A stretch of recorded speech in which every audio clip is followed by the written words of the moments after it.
السلام عليكم ورحمة الله تعالى وبركاته. نحمده ونصلي على رسوله الكريم، أما بعد فأعوذ بالله من الشيطان الرجيم. بسم الله الرحمن الرحيم. قد أفلح المؤمنون الذين هم في صلاتهم خاشعون. صدق الله العظيم. رب اشرح لي صدري ويسر لي أمري ওয়াহলুল উকদাতাম মিন লিসানি ইয়াফকাহু কওলি। সম্মানিত সুধী, সূরাতুল মুমিনুনের প্রথম 10টি আয়াতের বিশেষ ফজিলত রয়েছে, তাৎপর্য রয়েছে। এই 10টি আয়াতের সংক্ষিপ্ত তাফসীর আমি আপনাদের সামনে পেশ করব ইনশাআল্লাহ বিইذنিল্লাহ। তো সূরাতুল মুমিনুন, আল্লাহ দেখেন মুমিনদের নামে সূরা দিয়েছেন সূরাতুল মুমিনুন, আবার কাফিরদের নামেও একটা সূরা ডেডিকেট করেছেন। সূরাটার নাম কি বলেন তো? সূরাতুল কাফিরুন। আবার মুমিনও না কাফিরও না, মাঝামাঝি আল মুনাফিকুন, তাদের নামে আল্লাহ একটা সূরা দিয়েছেন সূরাতুল মুনাফিকুন। তো এই সূরাটা আমাদেরকে উৎসর্গ করা, আমাদের জন্য ডেডিকেট করা, মুমিনুন নামে এই সূরাটা।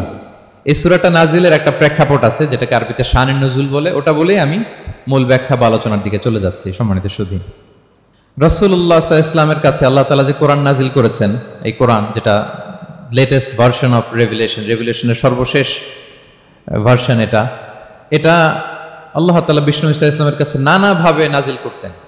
কোরআন নাজিল হওয়ার অনেকগুলো পদ্ধতি ছিল, সবসময় একইভাবে কোরআন আসতো না।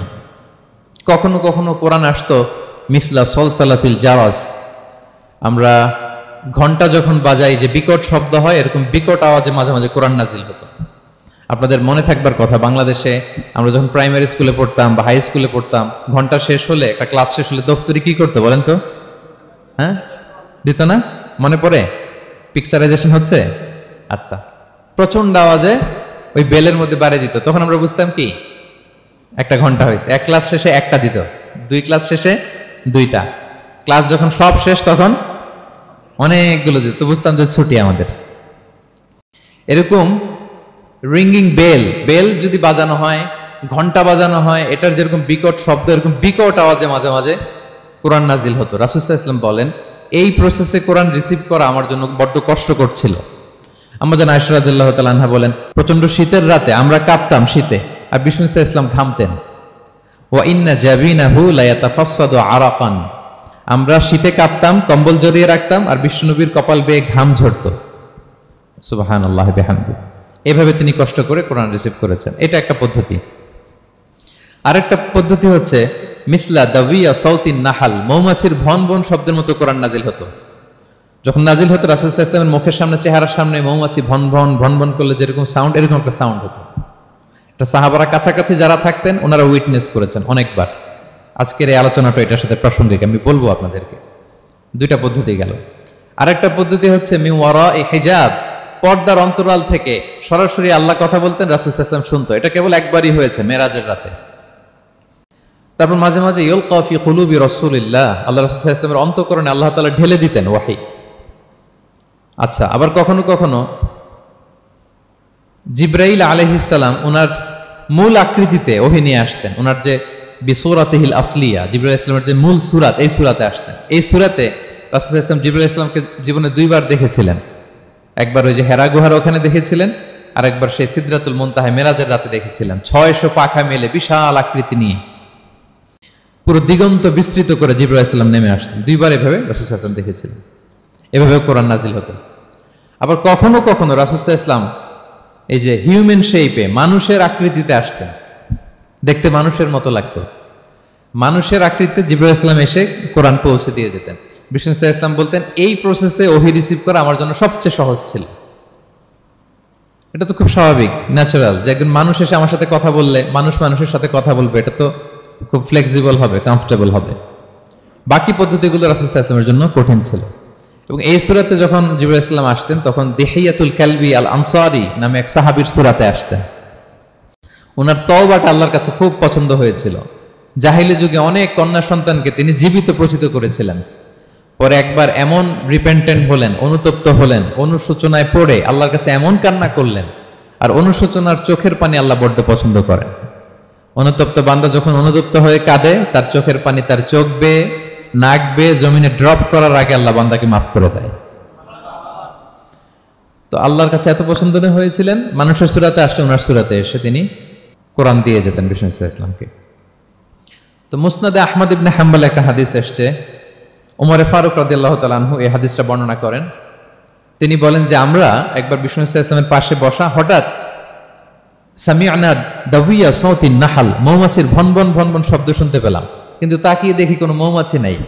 তখন বুঝলাম যে রাসূল সাল্লাল্লাহু আলাইহি ওয়াসাল্লাম ওহী রিসিভ করছেন। কি রিসিভ করছেন? ওহী রিসিভ করছেন। ঠিকই রাসূল সাল্লাল্লাহু আলাইহি ওয়াসাল্লাম কিবলামুখী হলেন, ফাস্তাকবালাল কিবলা। অনেকক্ষণ তিনি চুপ করে গম্ভীর হয়ে বসে থাকলেন, ওহী রিসিভ করলেন। এরপর সাহাবাদের দিকে তাকিয়ে উনি হেসে দিলেন, হেসে বললেন, এইমাত্র সূরাতুল মুমিনুনের প্রথম 10টা আয়াত আমার উপর নাজিল হয়েছে এবং এই 10টা আয়াতে মুমিনদের 7টা বিশেষ বৈশিষ্ট্যের কথা বলা হয়েছে। মান আকামা হুন্না দাখালাল জান্নাহ, যেই 7টা বৈশিষ্ট্য নিজের মধ্যে ধারণ করবে সে আল্লাহর জান্নাতের ওয়ারিস হয়ে যাবে। এবং এই আয়াতগুলো বলে আল্লাহ তাআলা সবশেষে এমনটাই বলেছেন যে উলাইকা হুমুল ওয়ারিসুন আল্লাযীনা ইয়ারিসুনাল ফিরদাউসা হুম ফিহা খালিদুন, যারা এই 7টা বৈশিষ্ট্য নিজের মধ্যে ধারণ করবে তারা জান্নাতুল ফিরদাউসের ওয়ারিস হয়ে যাবে, উত্তরাধিকার হয়ে যাবে। ওয়ারিস বুঝেন তো না? ওয়ারিস, ওয়ারিস মানে হচ্ছে আপনি বাবার কাছ থেকে ইনহেরিটেন্স হিসেবে যেটা পেলেন। বাংলাদেশে দেখবেন যে অনেক জমি জমার মধ্যে প্লটের মধ্যে সাইনবোর্ড দেয়া থাকে যে ক্রয় সূত্রে এই জমির মালিক অমুক, বায়না সূত্রে এই জমির মালিক অমুক, তারপর ওয়ারিস সূত্রে এই জমির মালিক আব্দুর রহমান লেখা থাকে না এরকম। ওয়ারিস সূত্রে মানে এটা উনি কিনে নাই, এটা ওনার কার কাছ থেকে? বাবার কাছ থেকে পেয়েছেন, উত্তরাধিকার সূত্রে পেয়েছেন। তো দেখেন আল্লাহ তাআলা এই শব্দটাই, লিটারালি এই শব্দটাই ব্যবহার করেছেন যে আল্লাযীনা ইয়ারিসুনাল ফিরদাউসা হুম ফিহা খালিদুন। বিশ্বাসীরা যদি এই 7টা গুণ নিজের মধ্যে ধারণ করে তাহলে বাবার সম্পদে সন্তানের যেমনি ভাগ থাকে সে ওয়ারিস হয়, আমার এই উম্মতেরা, আল্লাহর এই বান্দারা জান্নাতুল ফিরদাউসের ওয়ারিস হয়ে যাবে। তো বলেন আমরা জান্নাতুল ফিরদাউসের ওয়ারিস হতে চাই কি চাই না? চাই, সবাই চাই। হ্যাঁ বলেন বলেন, চাই তো? ইনশাআল্লাহ ইনশাআল্লাহ, আল্লাহুম্মা জাআলনা মিনহুম। তো আমরা তাহলে শুনি আল্লাহ তাআলা কি বৈশিষ্ট্যের কথা বললেন যেগুলো ধারণ করলে আমরা জান্নাতুল ফিরদাউসের ওয়ারিস হব। আম্মা জান আয়েশা রাদিয়াল্লাহু তাআলা আনহাকে সাহাবারা জিজ্ঞেস করতেন যে আম্মা জান কাইফা কানা খুলুকু রাসূলিল্লাহ, আল্লাহ রাসূল সাল্লাল্লাহু আলাইহি ওয়াসাল্লামের আচরণ কেমন ছিল? তিনি বলতেন কানা খুলুকুহু আল কুরআন, রাসূল সাল্লাল্লাহু আলাইহি ওয়াসাল্লামের আচরণ ছিল কোরআনের মতো আচরণ। উম্মে সালামা রাদিয়াল্লাহু তাআলা আনহা আমাদের আরেক আম্মা জান, ওনাকে জিজ্ঞেস করা হলে উনি বলতেন রাসূল সাল্লাল্লাহু আলাইহি ওয়াসাল্লাম যখন রাস্তা দিয়ে হেঁটে যেতেন কাআন্নাল কুরআনা ইয়ামশি আলাল আরদ, মনে হতো লিভিং কোরআনটা রাস্তা দিয়ে হেঁটে যাচ্ছে।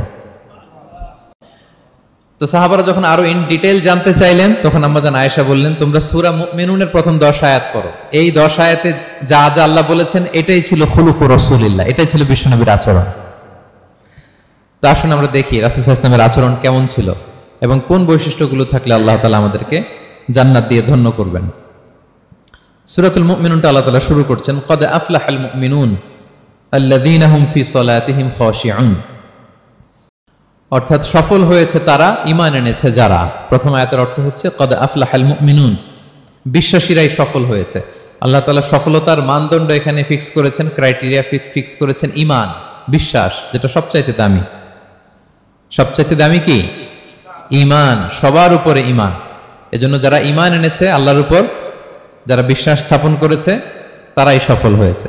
তো এই বিশ্বাসীদের কিছু গুণাবলী থাকতে হবে, কিছু ফিচার থাকতে হবে, তবেই তারা জান্নাতের ওয়ারিস হবে। সেগুলো কি আল্লাহ শুরু করছেন। আল্লাহ বললেন প্রথম বৈশিষ্ট্য হচ্ছে আল্লাযীনা হুম ফি সালাতিহিম খাশিউন।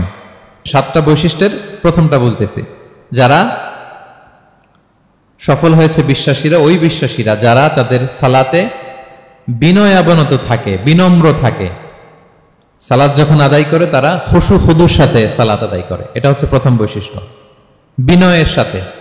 খুশু খুদু মানে হচ্ছে অন্তরের একাগ্রতা এবং অঙ্গ প্রত্যঙ্গের একাগ্রতা।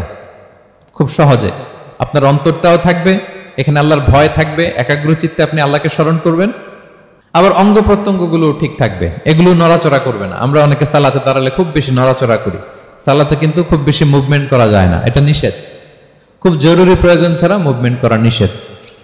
আল্লাহ বলেন আল্লাযীনা হুম ফি সালাতিহিম খাশিউন, প্রথম বৈশিষ্ট্য হচ্ছে যারা তাদের সালাতে বিনয়াবনত থাকবে, একাগ্র চিত্তে সালাত আদায় করবে। এতটা একাগ্র চিত্তে তারা অন্তরের মধ্যে এই উপলব্ধি ধারণ করবে যে আমি যে ইবাদত করছি এটা আল্লাহ দেখছেন, Allah is watching me, Allah is observing me, Allah তাআলা সরাসরি দেখছেন।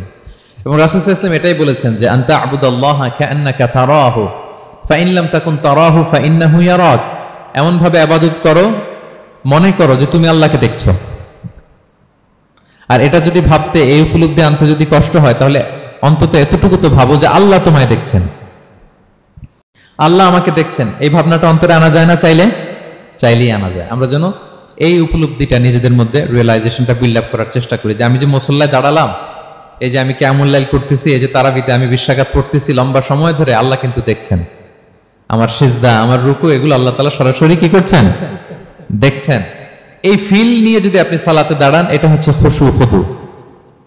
সাহাবারা এতটা বিনয়বনত ভাবে একাগ্র চিত্তে নিমগ্ন হয়ে সালাতে প্রবেশ করতেন, মরুভূমির মাঝখানে ওনারা সালাত পড়ার সময় মাঝে মাঝে মরুভূমির পাখি এসে ওনাদের কাঁধে বসে যেত, মাথায় বসে যেত। পাখিগুলো মনে করতো এগুলো হয়তো খেজুর গাছ টাছ কিছু একটা হবে। কি হবে? খেজুর গাছ হয়তো হবে। আবার যখন রুকুতে যেতেন, পাখি উড়াল দিত।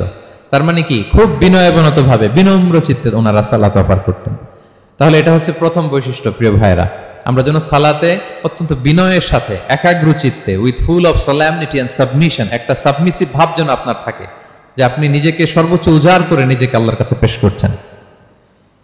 এই অ্যাটিটিউডটা যেন আমাদের নামাজের মধ্যে থাকে। এটা হচ্ছে 1 নম্বর বৈশিষ্ট্য, আল্লাযীনা হুম ফি সালাতিহিম খাশিউন, যারা বিনয়বনত ভাবে থাকে। অনেকে বলে, হুজুর মন বসে না নামাজে আমার। এটা অনেকের প্রশ্ন, অনেকের জিজ্ঞাসা, যে মনটা ধরে রাখতে পারি না, নামাজে দাঁড়ালেই সারাদিন যেটা মনে হয় না ওইটা নামাজে মনে চলে আসে। এরকম হয় না? সারাদিন এটাকে কি যেন ভাবতেছিলাম মনে নাই, নামাজে দাঁড়ালেই মন চলে আসে। তারপরে মনকে আরবিতে বলে, অন্তরকে বলে কলব। কলব মানে যেটা খুব নড়াচড়া করে, মুভমেন্ট করে, ওইটাই কলব। মন দেখবেন এদিকে ছোটে, ওদিকে ছোটে। ওই যে আমরা ছোটবেলায় একটা গান শুনতাম, গানটা হচ্ছে পাগল মন, মন কেন এত কথা বলে। মানে মন এদিকে ছোটে, ওদিকে ছোটে। মনকে ধরে রাখা বড্ড জটিল, কষ্টকর। তো এটা স্বাভাবিক। অনেকেই বলে, হুজুর আমার মন থাকে না নামাজে, একাগ্র চিত্তে নামাজ তো আদায় করতে চাই, কিন্তু মনটাকে ধরে রাখা যায় না। তো কিভাবে এই খুশু খুদু, সাবমিসিভনেস আপনি কিভাবে বাড়াবেন, এটাও বিষ্ণু ইসলাম আমাদেরকে ইনস্ট্রাক্ট করেছেন, গাইড করেছেন। কিভাবে এই খুশুটা আসবে, অন্তরের মধ্যে একাগ্রতা আসবে। 1 নম্বর পদ্ধতি হচ্ছে খুশু খুদু বাড়ানোর। সালাতে যখন আপনি দাঁড়াবেন, বিষ্ণু বলেন সল্লু সলাতান মুআদ্দিয়া। বিষ্ণু বলেন, মনে করো যে নামাজটা পড়তেছো এটা হতে পারে তোমার বিদায়ী নামাজ, শেষ নামাজ জীবনের। হতে পারে না? ধরেন যে মাগরিবের সালাত যে আমরা আজকে পড়বো, এমন তো হতে পারে এটাই আমাদের জীবনের শেষ নামাজ। কি বলেন? হতে পারে কি না? পারে। আমরা কে কখন চলে যাব আমাদের তো জানা নাই। তো এই যে মুসল্লায় যখন আমরা দাঁড়াই, তখন কেন আমরা এটা ভাবি না যে it could be the last and final prayer in my life? হতে পারে এটাই আমার জীবনের শেষ নামাজ। এটা যদি আপনি ভাবতে পারেন, তখন দেখবেন ঠিকই আপনার একাগ্রতা, সাবমিসিভনেস এটা বাড়তেছে। আপনাকে যদি বলা হয় যে আজকে রাত 10টায় তোমার দুনিয়ার সফর শেষ, নতুন স্টেশনে যেতে হবে, আলামুল বারজাকে, তোমার শেষ, তোমার মৃত্যু হয়ে যাবে। আজকে যে মাগরিব আর এই যে এশা আর যে তারাবির সালাত, এটাই তোমার লাস্ট নামাজ, যাও এটাই তোমার লাস্ট চান্স। এটা যদি আজকে আমরা জানি, এই হলরুমে যারা আছি, যদি এটা জেনে যায় যে আজকের তারাবিটাই শেষ তারাবি, শেষ সুযোগ, বলেন তো আমাদের অবস্থা কি হবে? প্রতিদিন ধরেন যে মাগরিবের নামাজের পরে একটু নিউজ দেখেন, একটু ফেসবুকে ঢুকেন, আজকেও তো ঢুকবেন, তাই না? ঢুকবেন। কি করবেন আজকে? আল্লাহ, সব বাদ দিয়ে অজু করে আতর মেখে জায়নামাজটা ভিজিয়ে দীর্ঘ কিয়ামুল লাইল করবেন। সিজদায় পড়ে চোখের পানি দিয়ে জায়নামাজ ভিজিয়ে দেবো আমরা, ঠিক কিনা? কারণ আমি নিশ্চিত হতে পেরেছি এটাই আমার শেষ নামাজ। তো এটা তো প্রত্যেক সালাতের ক্ষেত্রেই আমাদের প্রযোজ্য। আসলে আমরা যে নামাজ পড়ি, যে কোনো নামাজই তো আমার শেষ চান্স হতে পারে। কি বলেন? হতে পারে কি পারে না? বলেন তো। পারে। এই টেকনিকটাই রাসূল সাল্লাল্লাহু আলাইহি ওয়াসাল্লাম শিখিয়েছেন, বলেছেন সল্লু সালাতান মুআদ্দিয়া। মনে করো এটাই হতে পারে তোমার জীবনের শেষ নামাজ। আমাদের ইউনিভার্সিটিতে ইমাম বেসার, যিনি চিফ ইমাম, উনি নামাজের আগে একটা চমৎকার অ্যানাউন্সমেন্ট দেয়। উনি বলে যে লেটস পারফর্ম দিস সালাহ as if this is our last and final prayer. চলুন এমন ভাবে নামাজটা পড়ি, ভাবি যে হতে পারে এটাই আমার জীবনের শেষ নামাজ। তাহলে সম্মানিত, শুধু এই ভাবনাটা নিয়ে যদি আমরা মুসল্লায় দাঁড়াই, দেখবেন যে ওই দিন আপনার মনে দিক সেদিক যাবে না, একটা ভয় কাজ করবে যে হায় রে, হতে পারে এটাই আমার লাস্ট চান্স, আর আমার রবকে সিজদা দেওয়ার সুযোগ হয়তো আমি আর পাবো না। তাহলে এখন থেকে আমরা সালাতে যখন দাঁড়াবো এটা ভাববো যে this could be my last chance in my life. হতে পারে এটাই শেষ চান্স, আমি একাগ্র চিত্তে আমার সালাতটাকে আল্লাহর কাছে উপস্থাপন করি। কি বলেন, পারা যাবে তো ইনশাআল্লাহ? খুশু খুদু বাড়ানোর 1 নম্বর টিপস। খুশু খুদু বাড়ানোর 2 নম্বর টিপস হচ্ছে তাড়াহুড়ো না করা। আমরা অনেকে তাড়াহুড়ো করি, রুকু থেকে হুট করে দাঁড়িয়ে যাই, তারপরে সোজা হয়ে দাঁড়িয়ে না থেকে তাড়াতাড়ি সেজদায় চলে যাই, 2 সেজদার মাঝখানে ধীরস্থির ভাবে বসার কথা, আমরা না বসেই 2য় সেজদায় চলে যাই। এই প্রবণতা আমাদের অনেকের আছে না? এটা কিন্তু নিষেধ। তা'দিলুল আরকান, বাকি সব মাযহাবে এটা ফরজ। আপনি তাড়াহুড়ো করলে আপনার নামাজই হবে না। আর আমাদের মাযহাবে, হানাফি মাযহাবে এটা ওয়াজিব। ওয়াজিব তরক করলে সাউ সিজদা দিতে হয়। 2 সেজদার মাঝখানে আপনি সুস্থির হয়ে বসবেন। অনেকে দেখা যায় একটা সেজদা দিয়ে মাথা কোনো রকম উঠিয়েই আরেক সেজদায় বসেও নাই ঠিক মতো আরামসে, এরকম আছে না? এটা যদি কেউ করে আমাদের মাযহাব অনুযায়ী তার সাউ সিজদা দিতে হবে। তাহলে এরকম তাড়াহুড়ো করা যাবে? আর এখন থেকে তো কি করবেন বলেন? ধীরস্থির ভাবে নামাজ পড়বো। No rushing, no rushing in সালাহ, নো হ্যাস্টিনেস ইন সালাহ। নামাজে রাশ করা যাবে না, রিল্যাক্সের সাথে আমরা নামাজ পড়বো, ধীরস্থির ভাবে নামাজ পড়বো। রুকু সেজদাগুলো খুব চমৎকার ভাবে আদায় করব। রাসূল সাল্লাল্লাহু আলাইহি ওয়াসাল্লামের রুকু যে দিতেন, ওনার পিঠটা এত স্ট্রেট ফরওয়ার্ড হতো, সাহাবারা বলতেন লাউ ইস্তাকাররা আলাইহিল মা লাসাব্বা আলাইহিল মা আলাস্তাকাররা। পানি ভর্তি 1 গ্লাস পানি যদি রাসূল সাল্লাল্লাহু আলাইহি ওয়াসাল্লামের রুকু দেওয়া পিঠের উপর রেখে দেওয়া হয়, পানিটাও পড়বে না, গ্লাসটাও ভাঙবে না। তার মানে এত স্ট্রেট ফরওয়ার্ড পিঠ ছিল।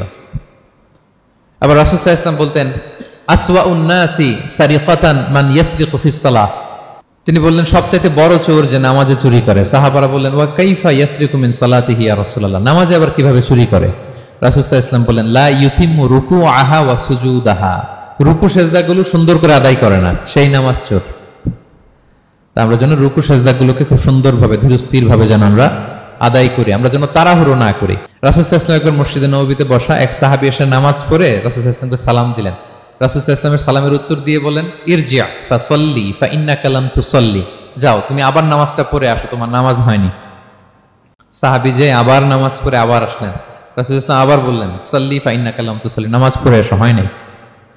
আবার গেলেন, আসলেন, আবার বললেন তুমি নামাজটা পড়ে আসো, হয় না। এবার তো বেচারা কেঁদে দিয়ে বলে ইয়া রাসূলুল্লাহ লা উহসিনু মিন যালিক, এর চেয়ে ভালো পারি না আমি, আপনি আমাকে শিখিয়ে দেন। রাসূল সাল্লাল্লাহু আলাইহি ওয়াসাল্লাম তখন বললেন যখন নামাজে দাঁড়াবা, ফাতিহা পড়বা আর একটা সূরা মেলাবা, ধীরস্থির ভাবে দাঁড়াবা। যখন রুকুতে যাবা হাত্তা তাতমাইন্না রাকিআন, ধীরস্থির ভাবে রুকু করবা। তুমি তাড়াহুড়ো করেছো, রুকু থেকে যখন সোজা হয়ে দাঁড়াবা ধীরস্থির ভাবে দাঁড়াবা, নাকি তাড়াহুড়ো করবেন? ধীরস্থির ভাবে দাঁড়াবেন, কয়েক সেকেন্ড দাঁড়াবেন, তাসবিহ পড়বেন, এরপরে সিজদায় যাবেন। যখন সিজদায় যাবা হাত্তা তাতমাইন্না সাজিদান, রিল্যাক্স। সালাতের মধ্যে কিভাবে থাকতে হবে? উইথ রিল্যাক্সেশন, রিল্যাক্সের সাথে তুমি সিজদা দিবা। 2 সিজদার মাঝখানে বসে আবার রিল্যাক্স, আবার তুমি ধীরস্থির ভাবে বসবা। এইভাবে পুরো সালাতটা প্রত্যেকটা রাকাত তুমি এভাবে আদায় করবে। তার মানে সালাতে তাড়াহুড়ো করতে বিষ্ণু ইসলাম নিষেধ করেছেন। এমনকি অনেক সময় আমরা রুকু পাবো না বলে দৌড়ে যে সালাতে অংশগ্রহণ করি, এটাও নিষেধ করেছেন। আমরা অনেক সময় এরকম করি না? মাগরিবের নামাজে রুজু করতেছি, ইমাম সাহেব ওয়াদ-দুহা ওয়াল-লাইলি ইযা সাজা, এই সূরাটা তো মুখস্থ, তো টের পাচ্ছি যে আমি এখন মুখ ধুইতেছি আর সূরা দোহা তো শেষ হয়ে যাবে, কোন রকম ওযু করে দৌড়ে যে অংশগ্রহণ করে যাতে রাকাতটা পায়, এটা নিষেধ করেছেন বিষ্ণু ইসলাম। এটা করবেন না। আপনি ধীরস্থির ভাবে ওযু করবেন, ধীরস্থির ভাবে যাবেন, তাড়াহুড়ো করবেন না। আপনি কার সামনে যাচ্ছেন? মালিকুল আমলাক, রাজা ধীরাজ, আরশের অধিপতি। আপনি তাড়াহুড়ো করে গেলে তো আপনি হাঁপাতে হাঁপাতে অস্থির হয়ে যাবেন, ব্রেথ ইন ব্রেথ আউট করতে করতে। ধীরস্থির ভাবে যাবেন, অংশগ্রহণ করবেন। রাসূল সাল্লাল্লাহু আলাইহি ওয়াসাল্লাম বলেন ইদা উকিমাতিস সালাতু ফালা তা'তুহা তাসআউন, নামাজ শুরু হয়ে গেলে দৌড়ে দৌড়ে যে অংশগ্রহণ করবে না। আলাইকুম বিসাকিনা, ধীরস্থির ভাবে যে অংশগ্রহণ করবে। ফামা আদরাকতুম ফাসাল্লু, ধীরস্থির ভাবে যে যতটুকু পাও অতটুকুই পড়ো। ওমা ফাতাকুম ফাআতিমু, যেটা ছুটে যায় নিজে পরে দাঁড়িয়ে আদায় করে নাও। সুবহানাল্লাহ বিহামদি, কত সহজ করে দিয়েছেন। তাহলে সালাতে তাড়াহুড়ো করা যাবে? প্রিয় ভাইরা বলেন তো, তাড়াহুড়ো করা যাবে? আর আজকে থেকে না, আমরা তাড়াহুড়ো করবো না, আমরা ধীরস্থির ভাবে যে সালাতে অংশগ্রহণ করবো, তাহলে আপনার খুশু খুদু বাড়বে। 2টা টিপস গেল। 3 নাম্বার হচ্ছে জামাতে সালাত আদায় করতে হবে, তাহলে আপনার একাগ্রতা বাড়বে। সলাতুল জামাআতি তাফদুলু সলাতাল ফাযি বি27 দারাজা, একাকী নামাজ পড়লে যে সওয়াব, জামাতে পড়লে 27 গুণ বেশি সওয়াব। জামাতে পড়বেন। রাসূল সাল্লাল্লাহু আলাইহি ওয়াসাল্লাম সবসময় জামাতে সালাত পড়তেন। ইন্তেকালের আগেও এই সালাতের ব্যাপারে তিনি আমাদেরকে ওসিয়ত করেছেন, বলেছেন আসসালাতু আসসালাত ওয়া মা মালাকাত আইমানুকুম। ইন্তেকালের আগ মুহূর্ত এখনই রুহু কবজ হবে, এর আগে উনি কি বলেছেন? সালাত, উম্মতেরা সালাত, নামাজ, নামাজ যেন নষ্ট না হয়। উমর ফারুক রাদিয়াল্লাহু তাআলা আনহুর সময়ে একজন অগ্নি উপাসক ছিল, তার নাম আবু লুলু আল মাজুসি। উনি মুগীরা ইবনে শুবা রাদিয়াল্লাহু তাআলা আনহু নামে এক সাহাবীর দাস ছিলেন, মুকাতাব দাস। কন্ট্রাক্ট ছিল যে এত টাকা দিলে তাকে আজাদ করা হবে। তো এই অগ্নি উপাসক মাজুসি এসে ওমর ফারুককে বলে, খলিফাতুল মুসলিমিন, আমার মালিক সাহাবী মুগীরা আমার কাছে প্রতিদিন অনেক টাকা চার্জ করে। উনি বললেন, তাই নাকি? কত চার্জ করে? বলে যে এত চার্জ করে। তো বলতেছে, আচ্ছা তুমি তাহলে কি কাজ করো, কি কাজ জানো? বলে যে আমি খঞ্জর বানাতে জানি, ছুরি, ছোট ছুরি আর কি। বলতেছে, ওরে আল্লাহ, যারা খঞ্জর বানাতে জানে তারা তো অনেক টাকা মেক করে, সেই হিসাবে তো মুগীরা বেশি চার্জ করে না, অল্পই চার্জ করছে। সে ইনসাফপূর্ণ চার্জই করেছে। কিন্তু এই আবু লুলু আল মাজুসির এই কথাটা পছন্দ হয় না, সে রাগান্বিত হয়ে গেল, হয়ে বলে, ওমর, সবার ক্ষেত্রে তুমি নরম আর আমাকে তুমি কঠিন নিয়ম শেখাও না, দাঁড়াও তোমাকে আমি দেখাচ্ছি। মনে মনে বলতেছে এটা। রেগে মেগে সে বাড়িতে এসে আজকে একটা খঞ্জর বানাইছে, দুই মুখ খঞ্জর, ওয়া মাকবাদাতুহু ফি ওয়াসাতি, এটার হ্যান্ডেলটা মিডলে, এদিকেও মাথা ওদিকেও মাথা, এটা ধার করে প্রতিদিন বিষ মাখায় এটাতে। আর মনে মনে বলে, ওমর দাঁড়াও তোমাকে আজকে আমি দেখাবো। তো ওমর ফারুককে আল্লাহ তাআলা স্বপ্নে দেখিয়েছেন যে একটা লাল মোরগ ওনাকে 3টা ঠোকর মেরেছে। উনি সাহাবাদের কাছে বলেছেন যে আমি স্বপ্নে দেখেছি একটা লাল মোরগ আমাকে 3টা ঠোকর মেরেছে। তো সে খঞ্জরকে ধার দিয়ে একদিন ফজরের নামাজে, ওয়াকানু ইউসাল্লুনা বিগালাস, ওনারা খুব অন্ধকার থাকতে ফজরের নামাজ পড়তো। সে বুরনুস, এক ধরনের জুব্বা যেটার মাথা আছে, ওটা পরে হুডির মতো আর কি, হুডি চেনেন তো না, হুডির মতো একটা জুব্বা পরে সে অন্ধকারে, সে তো আসলে অমুসলিম, সাহাবাদের সাথে পিছনে দাঁড়াইছে নামাজের ভান করার জন্য, আর এই খঞ্জরটা নিয়ে গেছে সাথে। ওমর ফারুক ফজরের সালাত শুরু করলেন, প্রথম রাকাত শেষ করলেন, দ্বিতীয় রাকাতের জন্য যখন দাঁড়াইছেন তখনই সে প্ল্যান মাফিক খঞ্জর বের করে ওমর ফারুকের পেটের মধ্যে 3বার স্টেবিং করলেন, আঘাত করলেন। করার সাথে সাথে ওমর ফারুক উল্টে পড়ে গেলেন আর বললেন, কাতালানি আল কালব, কোনো এক কুকুর আমাকে আঘাত করেছে। তো সাহাবার ওমর ফারুককে ধরলেন, আর এই অগ্নি উপাসক এই খঞ্জর নিয়ে কাতারের মাঝখান দিয়ে দুই দিকে খঞ্জর চালাতে চালাতে যাচ্ছিলেন। যে সাহাবাই ধরে সেই আঘাতপ্রাপ্ত হয়ে ওখানে 7 থেকে 10 জন স্পট ডেথ, জায়গায় মারা গেছে। পরে এক সাহাবী নিজের জামা খুলে তার গায়ে ছুঁড়ে মারছে, তখন সে ওইটাতে পেঁচিয়ে পড়ে গেছে। যখন বুঝে গেছে যে আমাকে ধরে ফেলবে, সে সুইসাইড করে ফেলছে, নিজেকে নিজে মেরে ফেলছে। তো ওমর ফারুক তো বেহুশ, ওনাকে নিয়ে যাওয়া হলো, পিছন থেকে একজন নামাজের ইমামতি করলেন। তো ওমর ফারুক রাদিয়াল্লাহু তাআলা আনহু হুশ ফিরে পেলেন। হুশ ফিরে পাওয়ার পরে দিনের বেলা যখন হুশ আসলো ওনার, সবাই চারদিকে বসা যে হায় হায় আমাদের আমিরুল মুমিনিনের কি জানি কি হয়।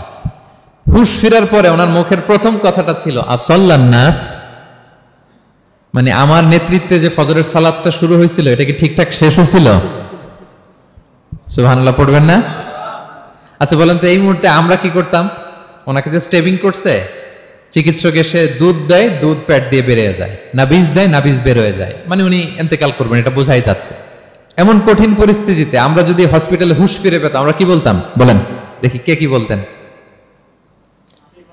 কে মারছে, আমারে বাঁচানো যায় কিনা, মাউন্ট এলিজাবেথে নিয়ে চলো, সিঙ্গাপুরে অথবা বামরুন গ্রেডে নিয়ে চলো, আমেরিকাতে নিয়ে চলো, অথবা আমার তো ওখানে ব্যাংক ব্যালেন্স আছে, আমি তো মরে যাবো, আমার ছেলেগুলার কি হবে, হ্যাঁ আমার মেয়েগুলার কে দেখবে, এগুলো ছিল আমাদের কনসার্ন। তো ওমর ফারুক জানতেছেন যে উনি পৃথিবী থেকে বিদায় নিচ্ছেন, একটু হুশ ফিরে পাইছেন। হুশ ফিরে পাওয়ার পরে প্রথম কথাটা ছিল আসাল্লান নাস, লোকেরা কি নামাজ পড়েছিল? আল্লাহু আকবার। তাহলে এটা কত গুরুত্বপূর্ণ ইবাদত, কিভাবে এই সালাতকে সাহাবারা অফার করতেন। তো খুশু খুদুর সাথে যদি আমরা সালাত অফার করতে চাই, আমাদেরকে জামাতে পড়তে হবে। একাকি পড়লে দেখবেন মনে দিকে যায়, ওদিকে যায়, কয় রাকাত পড়ছি ভুলে যাই, এরকম হয় না? একাকি পড়তে গেলে এটা করা যাবে না, জামাতে পড়তে হবে। সালাতে কি কি বলতেছেন এগুলোর অর্থ বুঝে যদি সালাত অফার করেন, তাইলে আপনার সালাতে মনোযোগ থাকবে। সুবহান রাব্বিয়াল আলা, সুবহান রাব্বিয়াল আযীম, এর অর্থ কি? সূরা ফাতিহা যে প্রতিদিন পড়ি, কি সুন্দর প্রার্থনা সূচক বাক্য, এর অর্থ কি? আল্লাহ সকল প্রশংসা তোমার, আল্লাহ তুমি দয়াময় মেহেরবান, আল্লাহ তুমি বিচার দিবসের মালিক, যেদিন তোমার আরশের ছায়া ছাড়া কোনো ছায়া থাকবে না। নবীদের যে পথে চালিয়েছে ওই পথে আমাদেরকে চালাও, যারা ভ্রান্ত হয়েছে, যারা তোমার ক্রোধের শিকার হয়েছে ওই পথে আমাদেরকে চালিও না। কি চমৎকার চমৎকার কথামালা দিয়ে আমরা এই দোয়াগুলো পড়ি। আমরা অর্থ বুঝি না বলে আমাদের হৃদয়েও টাচ করে না, ঠিক কিনা? দেখবেন আরব শায়েকরা যখন কিয়ামুল লাইল করে, তারাবির সালাত পড়ায়, অনেক অনেক আয়াতে ওনা ডুকরে ডুকরে কেঁদে ওঠে আওয়াজ করে, কারণ কি? জাহান্নামের আয়াত, আযাবের আয়াত, পূর্ববর্তী উম্মত যে ধ্বংস হয়েছে, কিভাবে ওদেরকে বিকট আওয়াজ দিয়ে, গ্রাউন্ড সাউন্ড গ্রেনেড দিয়ে ধ্বংস করা হয়েছে, বন্যা দিয়ে ধ্বংস করা হয়েছে, কিভাবে এদেরকে বাতাস দিয়ে নাস্তানাবুদ করে দেওয়া হয়েছে, এগুলো যখন পড়ে ওনারা কাঁদে। আযাবের আয়াত আসলে কাঁদে, জান্নাতের আয়াত আসলে সাবলীল কণ্ঠে তেলাওয়াত চালিয়ে যায়। এর কারণ কি বলেন? অর্থ বুঝে। তা আমরা যেন সালাতে অর্থ বুঝে সালাত অফার করার চেষ্টা করি। পাশাপাশি সালাতের সুন্নাহগুলো যেন আমরা পড়ি, সালাতের যে সুন্নাহ আছে, সুনানুস সালাহ, এগুলো যেন আমরা পড়ি, মনোযোগ আরো বাড়বে। সানাগুলো পড়বেন, ফাতিহা শেষে আওয়াজ করে আমিন বলবেন, অথবা ফিসফিসি কণ্ঠে আমিন বলবেন। বিষ্ণু ইসলাম বলেন, ইদা আম্মান আল ইমামু ফাআমিনু, ইমাম আমিন বললে তোমরাও আমিন বলো, কারণ এই মাত্র একটা দোয়া করা হয়েছে। সূরা ফাতিহাটা কি? একটা দোয়া। ইদা ওয়াফাকা তামিনুকুম তামিনাল মালাইকাতি গুফিরা লাহু মা তাকাদ্দামা মিন যামবিহি ওয়া মা তাআখার। রাসূল সাল্লাল্লাহু আলাইহি ওয়াসাল্লাম বলেছেন, ইমাম যখন আমিন বলে তোমরাও তখন আমিন বলো, কারণ তোমরা যখন আমিন বলো ফেরেশতারাও আমিন বলে। আর তোমাদের আমিন আর ফেরেশতাদের আমিন যখন একসাথে হয়ে যায়, তোমাদের পূর্বের সব গুনাহ আল্লাহ মাফ করে দেয়। এটা আমিন বলা সুন্নাহ, বলবেন। নামাজ বাঁধার পরে সুন্নাত নামাজে, নফল নামাজে সানাগুলো পড়বেন। কত চমৎকার অর্থবোধক সানা আছে। আমরা তো শুধু সুবহানাকাল্লাহুম্মা বিহামদিকা ওয়া তাবারাকা ইসমুকা ওয়া তাআলা জাদ্দুকা শুধু এটাই পড়ি। রাসূল সাল্লাল্লাহু আলাইহি ওয়াসাল্লাম তাকবীরে তাহরিমে বাঁধার পরে অনেক চমৎকার চমৎকার দোয়া পড়তেন। ইন্না সলাতি ওয়া নুসুকি ওয়া মাহইয়ায়া ওয়া মামাতি লিল্লাহি রাব্বিল আলামিন। আমার সালাত, আমার ইবাদত, আমার জীবন মরণ সবটাই কার জন্য? এই দোয়াটা পড়তেন শুরুতেই। তারপর পড়তেন ওয়াজ্জাহতু ওয়াজহিয়া লিল্লাযী ফাতারাস সামাওয়াতি ওয়াল আরদা হানিফা ওয়া মা আনা মিনাল মুশরিকিন। আমার সবকিছুকে আমি এক সত্তার দিকে ফেরালাম, একনিষ্ঠ হয়ে, আর আমি মুশরিক নই, আমি আল্লাহর দিকে একনিষ্ঠ হলাম। এই দোয়াগুলো পড়তেন। আল্লাহুম্মা বাঈদ বাইনি ওয়া বাইনা খাতায়ায়া কামা বাআদতা বাইনাল মাশরিকি ওয়াল মাগরিব। আল্লাহুম্মা নাক্কিনি মিন খাতায়ায়া কামা ইউনাক্কা আস-সাওবুল আবয়াদু মিনাদ দানাস। আল্লাহুম্মা আগসিল খাতায়ায়া বিল মাই ওয়াস সালজি ওয়াল বারাদ। এগুলো সানা, এগুলো যে সানা আমরা জানিই না। সানা মানে হচ্ছে প্রশংসা সূচক কথা। আমরা শুধু সুবহানাকাল্লাহুম্মা বিহামদিকা এতটুকুই পড়ি। রাসূল ইসলাম বলতেন, আল্লাহ আমার আর আমার গুনার মাঝে এতটুকু দূরত্ব করে দাও, পূর্ব থেকে পশ্চিম যত দূর, আমার আর আমার গুনার বোঝার মাঝে এতটুকু দূরত্ব তুমি করে দাও। সাদা কাপড় যেমনি ধুয়ে ফকফকা করা হয়, আল্লাহ আমাকে তুমি গুনামুক্ত করে এরকম ফকফকা সাদা বানিয়ে দাও, শুভ্র বানিয়ে দাও। আল্লাহ আমাকে তুমি বরফ দিয়ে, ঠান্ডা পানি দিয়ে, তুষারপাত দিয়ে ধুয়ে আমার গুনাহগুলো তুমি পরিষ্কার করে আমাকে তুমি নিষ্পাপ করে দাও। এগুলো বলে এরপরে আলহামদুলিল্লাহ রাব্বিল আলামিন সূরা ফাতিহা শুরু করতেন। সালাম ফিরানোর আগে বিষ্ণু সাল্লাল্লাহু আলাইহি ওয়াসাল্লাম দোয়া মাসুর পড়তেন। কত চমৎকার মাসুর দোয়া আছে।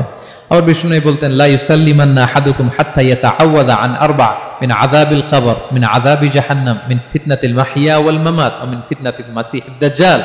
আমার কোন উম্মত যেন সালাম ফিরানোর আগে এই চারটা জিনিস থেকে পানাহ চাওয়া ছাড়া যেন সালাম না ফিরায়।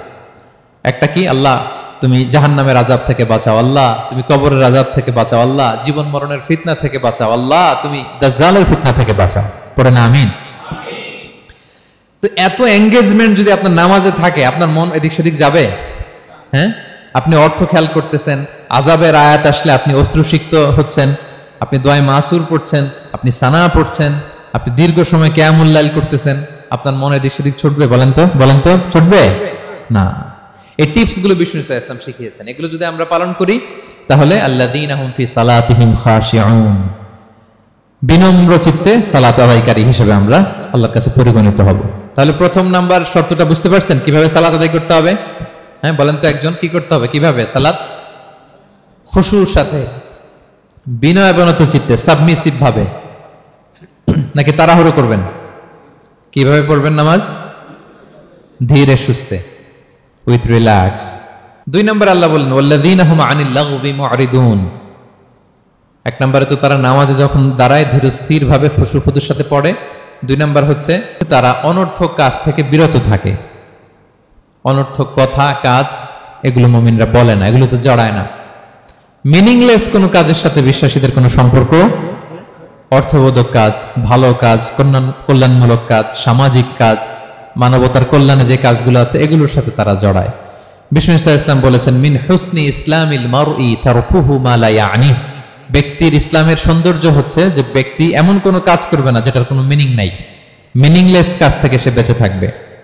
মুহাদ্দিসিনে ইকরাম এই হাদিসটাকে বলে রুবউদ্দিন। মানে দিন ইসলামকে যদি 4 ভাগ করেন, এই 4 ভাগের 1 ভাগের কথা এই হাদিসের মধ্যে চলে আসছে। সেটা কি? যে বিশ্বাসীরা কোনো অনর্থক কাজে জড়ায় না নিজেদেরকে। অনর্থক কাজ, কথাবার্তা, অপ্রয়োজনীয় আড্ডা, অপ্রয়োজনীয় খুশগল্প, অন্যকে নিয়ে সমালোচনা, অন্যের গীবত, শেকায়াত, ওর এই সমস্যা, ওর এই সমস্যা, চায়ের আড্ডাতে আমরা এরকম সমালোচনার ঝড় তুলি, ঠিক কিনা বলেন? ঠিক কিনা? এটা করা যাবে না। আপনি জান্নাতেরও ওয়ারিস হবেন, আবার চা মুখে নিয়ে আপনি শেকায়াত করবেন, গীবত করবেন, দুইটা একসাথে যাবে না। তাহলে বিশ্বাসীরা কোনো অনর্থক কাজে জড়ায় না, মিনিংলেস কাজে জড়ায় না। তারা ভালো কাজে, কল্যাণের কাজে জড়ায়। মিনিংলেস কোনো কথাও বলে না, কারণ তারা জানে মা ইয়ালফিযু মিন কাউলিন ইল্লা লাদাইহি রাকীবুন আতীদ। আমরা যা বলি, মুখ নিঃসৃত যা বের হয়, এটাকে লিখে রাখার জন্য একদল ফেরেশতা আছে, রাকীব পর্যবেক্ষণকারী, আতীদ একেবারে প্রহরীর মতো আছে। বললেই টুকে নেয়, বললেই টুকে নেয় সব। সূরা ইয়াসিন আল্লাহ বলেন ওয়া কুল্লা শাইইন আহসাইনাহু ফি ইমামিন মুবিন।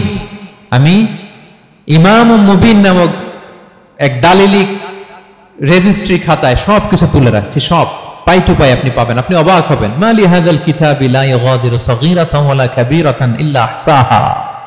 এটা কেমন আমলনামা, ছোট্ট ভালো কাজ করেছে ওইটাও আছে, ছোট্ট খারাপ করেছে ওইটাও আছে। অবাক হবেন আপনি, সব আল্লাহ তাআলা সেখানে তুলে রাখবেন। তো বিশ্বাসীরা কোনো অনর্থক কথা কাজের সাথে জড়ায় না, এজন্য কারণ তারা জানে এগুলো সব রেকর্ডেড, সব রেকর্ডেড।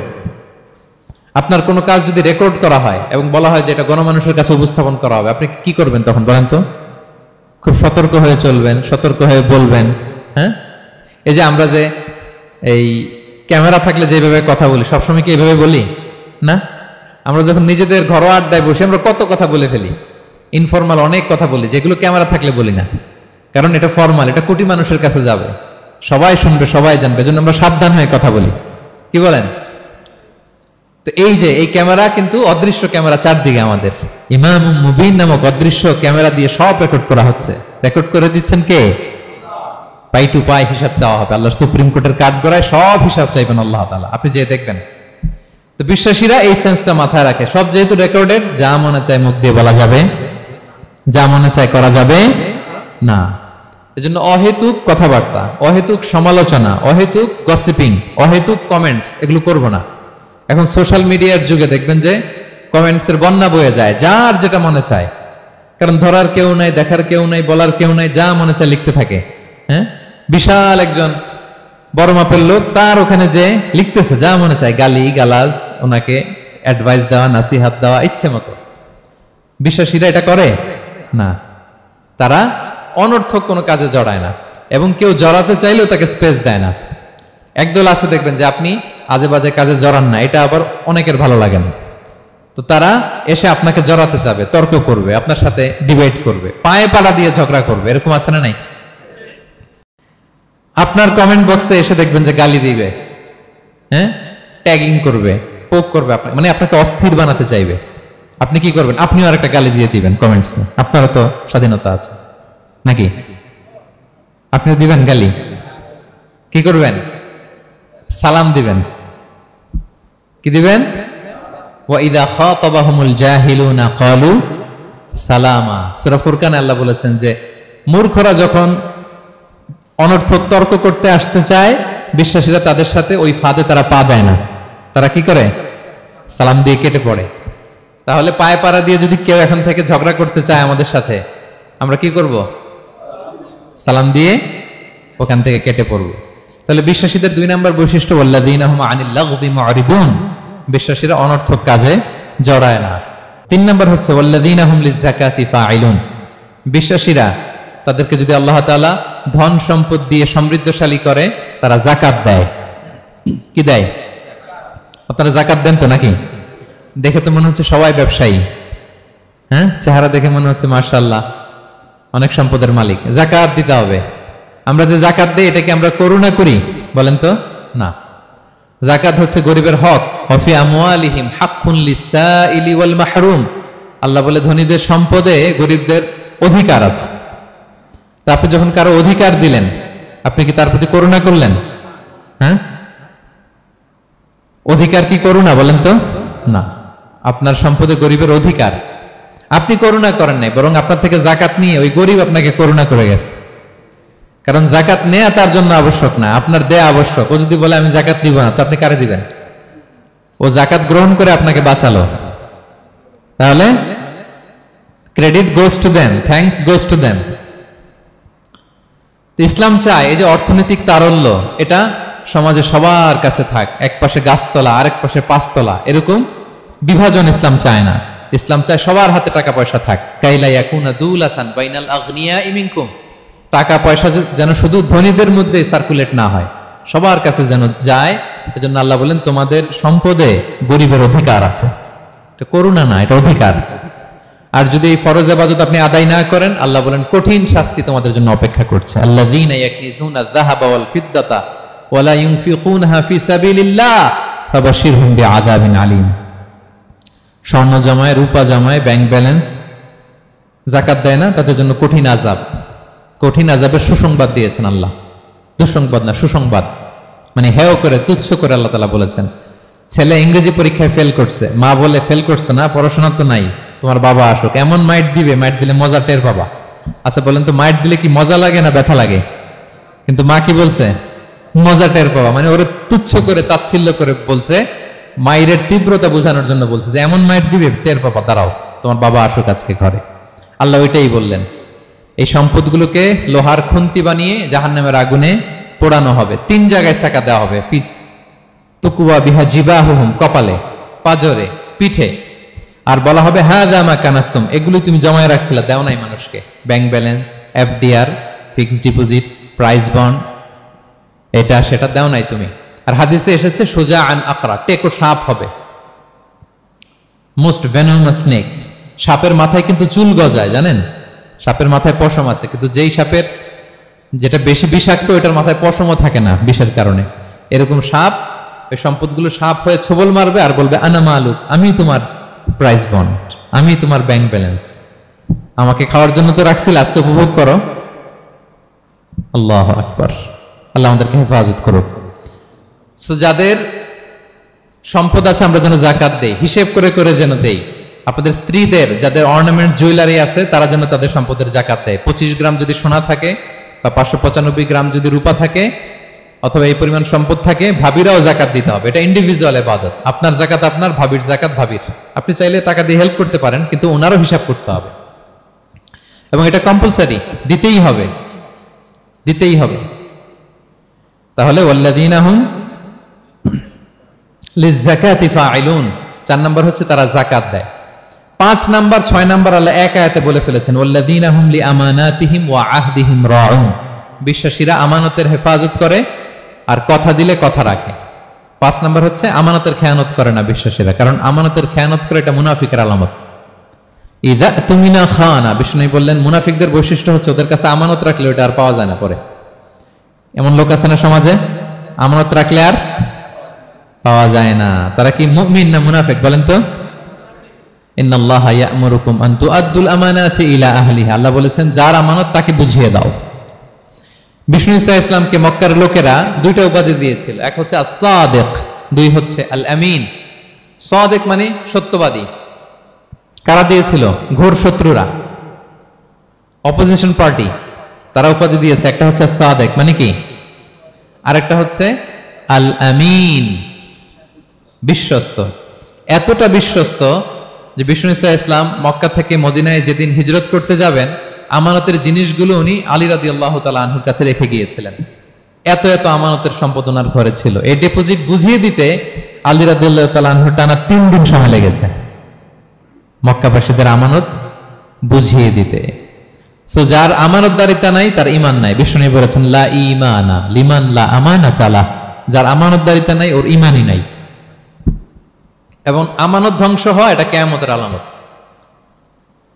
ইযা দুইয়াতিল আমানাতু ফান্তাযিরিস সাআ, যখন আমানত নষ্ট হবে তোমরা কিয়ামতের অপেক্ষা করো। এখন বলেন তো আমাদের সমাজে আমানতের কি অবস্থা? খুবই খারাপ। আল্লাহু আকবার। আমানতটা কিন্তু এই যে এই ভাই আমাকে 2000 রিঙ্গিট রেখে বলছে আগামী মাসে এটা আমি নিব, একটু রাখেন, শুধু এইটাই আমানত না। আল্লাহ আপনাকে যে পুরো সম্পদ দিয়েছেন এটা আমানত। আপনার ব্যবসা প্রতিষ্ঠান এটা আল্লাহর দেয় আপনার কাছে আমানত। আপনার ছেলে আছে, মেয়ে আছে, স্ত্রী, তারা আল্লাহর দেয়া আমানত আপনার কাছে। আপনার নেম, আপনার ফেম, আপনার পাওয়ার, আপনার নলেজ, এগুলো আল্লাহর দেয়া আমানত। আপনি দেশের প্রধানমন্ত্রী, পুরো দেশটা আপনার কাছে আমানত, ঠিক কিনা? এই আমানতের ব্যাপারে জিজ্ঞেস করা হবে। বিশ্বাসীদের বৈশিষ্ট্য, তারা আমানতকে হেফাজত করে, আমানত রক্ষা করে, আমানতের খেয়ানত তারা কোশ্চিনকালেও করে না। 6 নম্বর হচ্ছে ওয়া আহদিহিম রাউন, বিশ্বাসীরা কথা দিলে কথা রাখে, তারা ওয়াদার খেলাফ করে না। ওয়াদার খেলাফ করাও কিন্তু মুনাফিকের আলামত। ওয়া ইদা ওয়াদা আখলাফা, ওয়াদা দিলে মুনাফিকরা এটা খেয়ানত করে, তারা কথা দিয়ে কথা রাখে না। এবং আপনি কাউকে কথা দিয়ে যদি না রাখেন, এরকম প্রত্যেকটা প্রমিস, কমিটমেন্টের ব্যাপারে আপনি জিজ্ঞাসিত হবেন। আল্লাহ বলেন ওয়া আউফু বিল আহদি ইন্নাল আহদা কানা মাসউলা। কথা দিলে কথা রাখো, ছেলে মেয়েদের কথা দিলে কথা রাখবেন, বন্ধু বান্ধবদেরকে কথা দিলে কথা রাখবেন, স্ত্রীকে কথা দিলে কথা রাখবেন। প্রমিস দিলে এটা রাখতে হবে, কারণ এ ব্যাপারে জিজ্ঞেস করা হবে। নবীদের মধ্যে ইসমাঈল আলাইহিস সালাম ওয়াদা রক্ষার ব্যাপারে খুব বেশি সোচ্চার ছিলেন। সব নবীরাই ছিলেন, উনি বেশি সোচ্চার। এজন্য আল্লাহ বলেন ওয়াজকুর ফিল কিতাবি ইসমাঈল ইন্নাহু কানা সাদিকাল ওয়াদি ওয়া কানা রাসূলান নাবিয়্যা। উনি ছিলেন সাদিকাল ওয়াদ, প্রতিশ্রুতি রাখতেন। এক লোকের সাথে ওনার কথা হলো যে আগামীকাল বিকেলে ওনারা দেখা করবেন। ইসমাঈল সাল্লাম বিকেলবেলা আগামীকাল যে এক গাছের নিচে কমিটমেন্ট ছিল যে অপেক্ষা করলেন, কিন্তু ওই লোক আসে নাই, ভুলে গেছে। ইসমাঈল সাল্লাম ভাবলেন আজকে ভুলে গেছে, মনে হয় আগামীকাল আসবে, আগামীকাল আমি যাব। এরপরের দিন আল্লাহ নবী ইসমাইল যে ওই লোকের জন্য ওখানে হাজির, কিন্তু ওই লোক ওই দিনও আসে নাই। ইসমাঈল সাল্লাম বললেন মনে হয় এরপরের দিন আসবে। ইসমাঈল সাল্লাম এরপরের দিনও যায় হাজির। এভাবে একদিন দুই দিন না, টানা 30 দিন উনি আসরের পরে ওই গাছের নিচে ওই লোকের জন্য অপেক্ষা করেছেন। কারণ ইন্নাল আহদা কানা মাসউলা, কথা দিলে কথা রাখতে হবে। তো এখন আমরা কথা দিয়ে কথা রাখি তো নাকি? রাখেন রাখেন, সবাই বলে না, এই চেষ্টা করতে হবে, রাইট? কথা দিলে আমরা যেন কথা রাখি। সব শেষে 7 নম্বর আল্লাহ বললেন ওয়াল্লাযীনা হুম আলা সালাওয়াতিহিম ইউহাফিজুন, বিশ্বাসীরা তাদের সালাত হেফাজত করে। একটু খেয়াল করে দেখেন, 7টা গুণের প্রথমটাও কি নিয়ে? সালাত নিয়ে, আবার শেষটাও। তার মানে কি বোঝা গেল? এটা বেশি গুরুত্বপূর্ণ না কম গুরুত্বপূর্ণ? সব নষ্ট হতে পারে, মুমিনের নামাজ নষ্ট হতে পারে, নামাজকে হেফাজত করতে হবে। হাফিজু আলা সালাওয়াত, আল্লাহ বললেন তোমাদের নামাজগুলোকে তোমরা হেফাজত করো। আগের যুগের উম্মতেরা সিনাগোগে না গেলে ইবাদত করতে পারতো না, চার্চে না গেলে ইবাদত করতে পারতো না, কিন্তু আমরা মসজিদেও নামাজ পড়তে পারি, বাইরেও পড়তে পারি। 5টা বিশেষ বৈশিষ্ট্য আল্লাহ তাআলা বিশ্বনবী সাল্লাল্লাহু আলাইহি ওয়াসাল্লামকে দিয়েছিলেন। এর মধ্যে একটা হচ্ছে জুইলাত লি আল আরদু কুল্লুহা মাসজিদান ওয়া তাহুরা, আল্লাহ আমার জন্য পুরো জমিনটারে মসজিদ বানাই দিয়েছে। পুরো জমিন, আপনি ফ্লাই করতেছেন, বিমানে পড়তে পারবেন, আপনি সাগরে আছেন, জাহাজে পড়তে পারবেন, আপনি বিকেলবেলা মাঠে আছেন, ওযু থাকলে আল্লাহু আকবার বলে দাঁড়ায় যাবেন, বন্ধুদেরকে নিয়ে যে কোনো জায়গায় নামাজ পড়া যায়, ঠিক কিনা? এই নামাজ নিয়ে কোনো এক্সকিউজ চলবে না। No excuse will be granted that day. দাঁড়িয়ে পড়তে পারেন না, বসে পড়তে হবে, বসে পারেন না তো শুয়ে পড়তে হবে, শুয়ে পারেন না তো ইশারায় পড়তে হবে, ওযুর জন্য পানি নাই তো তায়াম্মুম করে পড়তে হবে, ঠিক কিনা? হাফিজু আলা সালাওয়াত, সালাতের ব্যাপারে সচেষ্ট হও, কারণ এটা প্রথম হিসেব চাইবেন আল্লাহ। আল্লাহ বলেন আউয়ালু মা ইউহাসাবু বিহিল আবদু ইয়াউমাল কিয়ামাতি আস-সালাহ, কিয়ামতের সর্বপ্রথম হিসেব হবে নামাজের। আওয়াজ করে বলেন কিসের? ফা ইন সালুহাত সালুহা সাইরু আমালি, নামাজের হিসেব যদি সহজ হয় সব সহজ, আর নামাজের হিসেব যদি গন্ডগোল হয় পুরো আমল নামায় গন্ডগোল লেগে যাবে। প্রিয় ভাইরা, তাই আমরা যেন সালাতের ব্যাপারে যত্নবান হই, আমরা যেন খুশু খুজুর সাথে সালাত পড়ি, আমরা যেন অনর্থক কথাবার্তা কাজ থেকে যেন বেঁচে থাকি। আল্লাহ যাদেরকে আমাদেরকে সম্পদ দান করেছেন, আমরা যেন ফরজ যাকাতটুকু আদায় করি, আমরা যেন আমানতের ব্যাপারে সাবধান হই, সচেতন হই, আমানতকে যেন রক্ষা করি, আমরা যেন কথা দিলে কথা রাখি, এবং যে কোনো মূল্যে আমরা যেন সালাতকে হেফাজত করি। আমাদের সব মিস হতে পারে, কাজকে আমরা বলবো যে নামাজ আছে, নামাজকে বলা যাবে না আমার কাজ আছে, ঠিক কিনা বলেন? আওয়াজ করে বলেন ঠিক কিনা? কাজকে কি বলবো আমরা, নাকি নামাজকে বলবেন আমার একটু কাজ আছে? না, আমরা যেন সালাতের ব্যাপারে যত্নশীল হই, সচেতন হই। এই যে 7টা গুণের কথা বললাম, যারা এটার উপর আমল করবে, যারা এটা নিজের মধ্যে ধারণ করবে, আল্লাহ বলেন উলাইকা হুমুল ওয়ারিসুন, এরা ওয়ারিস, আল্লাযীনা ইয়ারিসুনাল ফিরদাউসা হুম ফিহা খালিদুন, তারা জান্নাতুল ফিরদাউসের ওয়ারিস হয়ে যাবে। আমরা যেন এই ভালো গুণগুলো, এই বৈশিষ্ট্যগুলো, এই ফিচার্সগুলো যেন নিজেদের মধ্যে আত্মস্থ করতে পারি এবং জান্নাতুল ফিরদাউসের ওয়ারিস যেন আমরা হতে পারি। আল্লাহ তাআলা আমাদের সবাইকে কথাগুলো বুঝার ও আমল করার তৌফিক দান করুক। হাযা মা ইনদি ওয়াল ইলমু ইনদাল্লাহি আলাইহি তাওয়াক্কালতু ওয়া ইলাইহি উনীব। আসসালামু আলাইকুম ওয়া রাহমাতুল্লাহি তাআলা ওয়া বারাকাতুহু।